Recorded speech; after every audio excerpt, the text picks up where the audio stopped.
আসসালামু আলাইকুম রহমতুল্লাহ বারাকাতুহু। প্রিয় দর্শক, আজ আমি আলোচনা করব মানুষ মৃত্যুর পূর্বে সময় থাকতে কোন আমলটি তার জন্য করে যাওয়া সবচেয়ে বেশি গুরুত্বপূর্ণ হবে, আর সেই আমলটি হলো কাজা নামাজ। প্রিয় দর্শক, আমরা জানি আল্লাহ তাআলা মানব জাতিকে দুনিয়ায় সৃষ্টি করার পরে প্রত্যেকটা মানুষকে ও জিন জাতিকে আল্লাহ তাআলা তার ইবাদত বন্দেগীর জন্য নির্দেশ দিয়েছেন। আর সেই ইবাদতের ব্যাপারে আল্লাহ তাআলার তো ইবাদত অনেক বেশি, তন্মধ্য থেকে সবচেয়ে গুরুত্বপূর্ণ ইবাদত হচ্ছে নামাজ।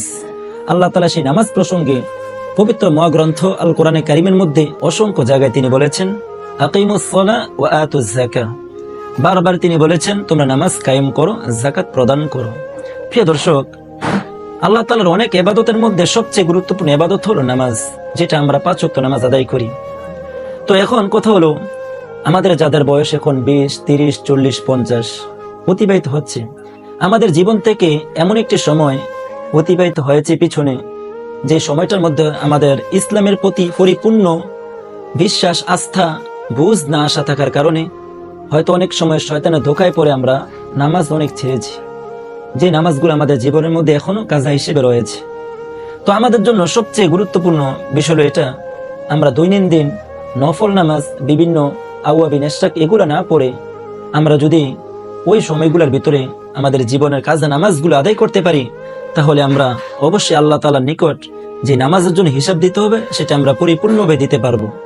কারণ আপনি যদি সারা বছরও নফল নামাজ পড়ে আপনার সময়গুলো কাটান, আপনি যতটুকু সওয়াব অর্জন করতে পারবেন, সেখান থেকে যদি আপনি আপনার জীবন থেকে 2 রাকাত কাজা ফরজ নামাজ আদায় করতে পারেন, ওই নফল নামাজ থেকেও আরো বেশি সওয়াব আপনার হবে।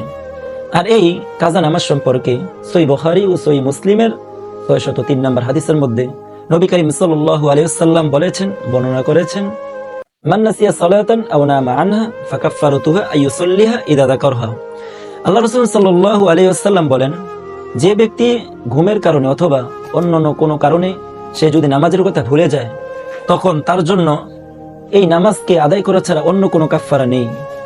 তো প্রিয় দর্শক, আমরা এই হাদিস থেকে বুঝতে পারলাম যে প্রত্যেকটা মানুষ যখন সে ভুলের কারণে অথবা ঘুমের কারণে অথবা অন্য কোনো কারণে নামাজ ছেড়ে দেয়, তাহলে স্মরণ আসা মাত্রই সেই নামাজটা তার জন্য পড়াটা আবশ্যক।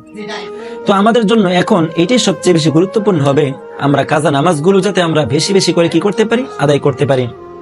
তো তাই চলুন আমরা আজ থেকে আমরা বিভিন্ন কাজকর্ম, বিভিন্ন নফল আওয়াবিন ইশরাক এগুলা পড়া থেকেও আমরা সবচেয়ে বেশি গুরুত্ব দেই কাজা নামাজের প্রতি, যে নামাজটার জন্য আল্লাহ তাআলার নিকট আমরা অবশ্যই জবাব দিতে করতে হবে।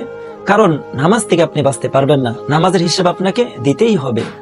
এই জন্য আমরা আজ থেকে প্রতিজ্ঞাবদ্ধ হই যে আমরা কাজা নামাজগুলো বেশি বেশি আদায় করব।